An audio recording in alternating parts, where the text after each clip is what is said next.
Hey everybody, how's it going? We're at the second part of the wood stove. This is people were asking me, isn't that a fireplace? It is technically, but it's called a zero clearance wood stove. Basically, it is zero clearance. This side, the bottom, the top, and the back is all zero clearance. The only thing that needs to be clearance is the chimney. Friends, this has been quite the uphill battle. I do install furnaces and stuff like that, so this isn't out of my wheelhouse. It's just kind of a little bit of a different part of my wheelhouse. I've never done this before. We had to get this done, and with what's going on in the world, it was hard to find a unit. We finally got it. Now, we finally got our chimney, friends, Duravent, 2-inch double walled, and we didn't get that till a couple days ago. So this is kind of where we're at. Inspection is on Monday. Yeah, everything's unlevel, unsquare, untrue. This chase is kind of wonky, but we're here, friends. We're having fun. I would rather try and fail my inspection than not try at all. We called everybody in the province to try and get this installed, and it's not going to happen until next year. So, anywho, if you want to come in closer, my lovely bride is filming me today. Show them what we got going on here, honey. So here's our firebox. This is our fresh air kit here. It takes air and puts it into this little box here. This is UL 181. Any of you guys that are in the business know what I'm talking about. This has a fire rating. It goes through the floor. And then what I did, friends, I didn't like the way this was all framed. So what I'm going to do is pin this through the floor and post it so that this will have 2x4s blocked on both sides, posted to the joist, and then straight across here. So that should support the weight. This unit is 450 pounds. Fire guard here, flashing, and just trying to go through the book, friends, and you know what I mean? Just trying to make heads or tails of the install book. It's kind of around this way and that way, but here's our wire right here, up through the floor to our forced air kit. And so what we're doing right now, friends, is we're actually going to get this chimney installed. If you guys want to look up here, this is a little bit of a tight install. Normally you'd go through an attic. This one goes through the soffit. So I'm dropping this down here, and we're going to fire guard it with gypsum board and insulate it here. I have to install, there's a insulation collar that sits on top, and then there's a bracket to hold the weight. Here's our collar here. So we're just going to start getting this going. I'll probably do some filming with the tripod as we're installing this, but you guys seemed interested in this. I've never done this before, friends. It was this or no fires for the rest of the winter. So we get a lot of power outages out here, and it can be scary when you don't have heat for a couple days out here. So especially when it's minus 30, minus 40. So anyhow, friends, I'm going to get back to work. It's just after lunch. We've been going since about 8 o'clock this morning. I'd like to get this mostly wrapped up today so that I can get back into the saw shop. Okay, so here's the plan. The plan is that, and this all at one time.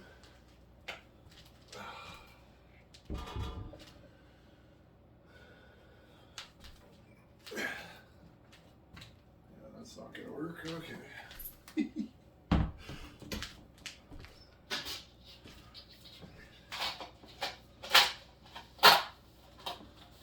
Oh, perfect. See if I put this tight enough. You know what I mean?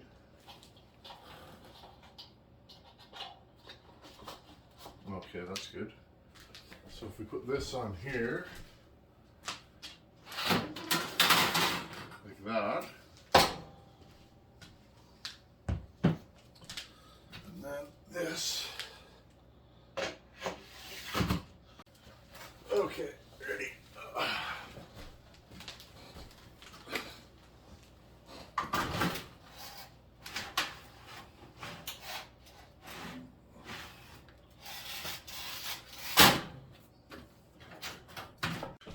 Okay, we had some technical difficulties. Sorry, I got a floodlight set up here, so there's a lot of shadows.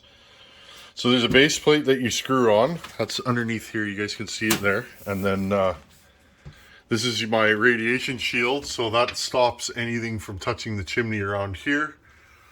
This cap goes on the top. But so what I'm going to do now, friends, is I'm going to go outside and put the first length of chimney on. But here's the beauty. I think my old flashing is exactly, and I mean exactly, in line with this. My old chimney was 8-inch with a 1-inch insulation pack around it, making it 10 inches. This is 6-inch with 2 inches around it, friends. So we got 10-inch and 10-inch, but like realistically, see, the worst part about this job is I got a new roof, and I didn't want to have to take that flash off because that's going to be really difficult in the winter. So, okay, I'm going to drag you guys outside with me. Let's go back on the roof. Let's put another piece of chimney up. Okay, before we put this length of pipe on, friends, look at that. Huh? Right through. I think, friends, like, I think this is going to be a straight up install. See what we got going on here? Ice. This is better than it was the other day, friends. That section's not insulated. You can see that's our sunroom. But I can get up here tomorrow. We'll have a little bit of roof work to do tomorrow. But okay, new shingles. I didn't want to cut all this up and take this flashing off because there's going to be nails somewhere here and there.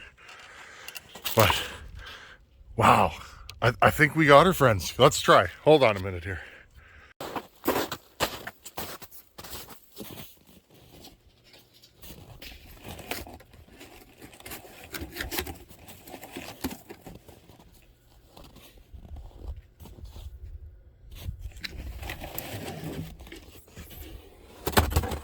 Really, eh?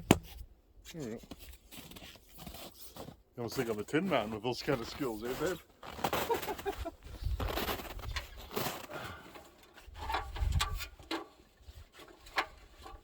Now, friends, if you're ever going up a ladder with something as heavy as this, the angle of the dangle, make sure your ladder is far enough back. I got it short right now because I don't want anything in my way.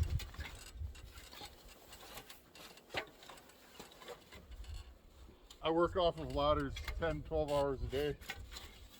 I'm always on a ladder. That's why I don't generally answer my phone during the day. Nice.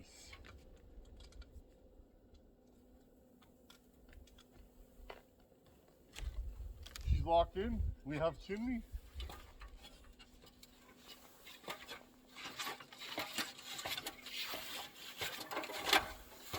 Put this here piece over the top. Should we put more chimney on? Eh?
Okay, friends, we're putting on the last piece.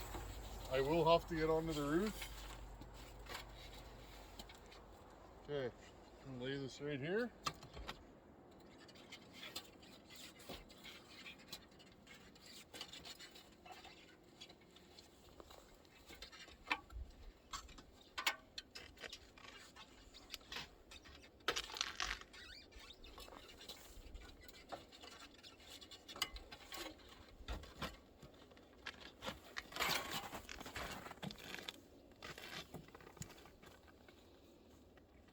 Okay, so what we got to do here is just anything within 10 feet of this chimney, it has to be 3 feet higher. So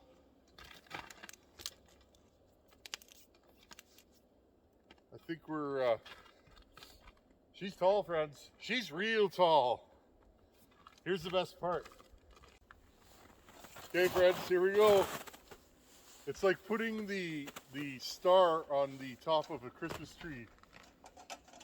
I wish we had like some choir music playing or something. Oh, good times. I gotta say, this has been quite the project. We're not done yet, but I feel like it's coming together finally.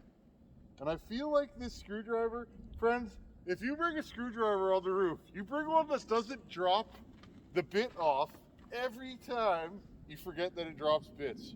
We're on our 3rd bit now, friends. Where did that even go? I don't know. Oh well, just another day at the Tin Man compound. What did you do this weekend, Tin Man? Well, I went on my roof for the 17th time and did a little chimney work. What did you do, Fred, Bob? Oh! Okay, friends, I give up. Carpal tunnel, she'll get you every time. There we go. I measured her up 10 feet over. It has to be 2 feet higher. We're 4 feet higher. We're 2 feet higher than the peak. I think we're good, friends. Look at the sheen and luster. I can't wait till she's all sooty up here. Okay, I'm gonna get down. We got 15 minutes of sunlight left. We did it. Okay, cut. Okay, friends, we're just gonna give her up this here ladder. There you go. Okay, here's what we got going on here. 1, 2, 3 sections, storm cap, rain cap. So this is your flashing, friends. If you ever have a roof leak, okay, so this goes underneath and then your shingles layer over it. You want to put tar and then the water runs down. I didn't want to disturb this. And then here's your storm collar. This creates an ice seal around, and then I'll put a layer of RTV silicone. That way the water and ice comes down and it can't go back up, if that makes sense. So there you go.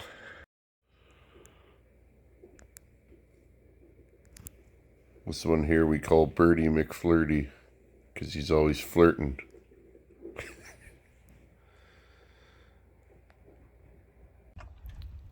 So next morning, friends. Morning. Just getting mobile here. Sun's coming up over the beautiful prairie. A little windy out. It's supposed to be like +2 Celsius today, so good day for finishing up the fireplace. We went hard yesterday from about 8 till 1 a.m. 8 in the morning till 1 a.m. Almost got it done. Just wanted to share. Every morning I wake up. In the summer I sit on the deck and drink coffee and do my YouTubey things, and I watch this sun come up. It's great. I love living here.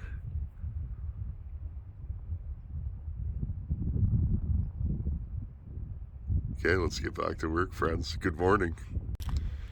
Okay, friends, it is Sunday night. In as little as 463 easy steps, you too can install your very own wood burning apparatus in your house. We got the roof brace according to code. I need that now. So we threw one of them on. Got my 2-inch solid pack Duravent chimney. New cap, flashing. I'm just feeling a sense of accomplishment, friends. We're gonna jump in the house in a minute. I just gotta put a little RTV silicone around there and we're done. But I figured I'd give you guys the last look. Next weekend on Tin Man Saws, we're gonna take that dishy and put it up there. No joke. That's a thing for another day though. Anyhow, friends, just making sure my tar is good, and we're off to the races. We're in the belly of the beast, looking at the underneath. Here's the fresh air kit, 4-inch flex wrapped. I think that's an R rating of, I should know this, I am a tin basher. Hence the reason why I am the Tin Man. Anyhow, that's 4-inch flex. I'll show you guys that after. 4-inch flex. It draws air in from a fresh air inlet hood that we put in the outside here and all the way in. And then this goes up into the firebox. I'll show you guys that on the other side. And then here is what we did with the blocking. Okay, so these are 2x4s. These are attached to the hearth and then blocked and pinned across. I was a little bit worried about the weight because that hearth is built on top of the floor and then the fireplace sits on top of it. So I thought rather than having it move or shift, let's just pin it in place. So I blocked all this and pretty smitten. Anyhow, so that's what we got there. That's the underneath the fresh air kit. This will act as a natural trap, and any moisture should settle in here and it won't leak because this is a continuous pipe. Okay, friends, here it is, the more or less roughed in and semi-finished unit. There she be in all her glory. I'm so excited. The last 2 weekends have been a grind to get this done. I didn't want this project to be the way it is, but you can either try and fail or not try at all, and I'd rather just try. So we made this happen. Super long day yesterday, which is Saturday, and it is Sunday night. So here is the unit. Let's go over again. So remember I was talking about underneath that pipe. That pipe feeds air into here. There's a door that goes over here that I got to screw on. That feeds outside air right into the combustion chamber, which is cool because a normal fireplace burns air from inside your house, and I guess a wood stove too. And what ends up happening is you can put your house under negative pressure and you start sucking cold air in through the doors and any rips in your poly.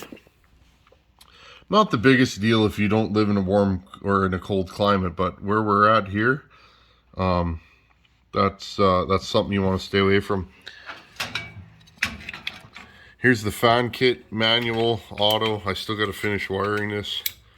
It's kind of neat. So this unit, you turn it to auto and you put the fan to whatever speed you want. You light your fire. Oh, my screen turned off there, friends. There we go. So you light your fire, and as the temperature in the firebox increases, that fan there will actually do its thing. And when your air box or your temperature in your firebox lowers, this thing will actually slowly turn the fan down.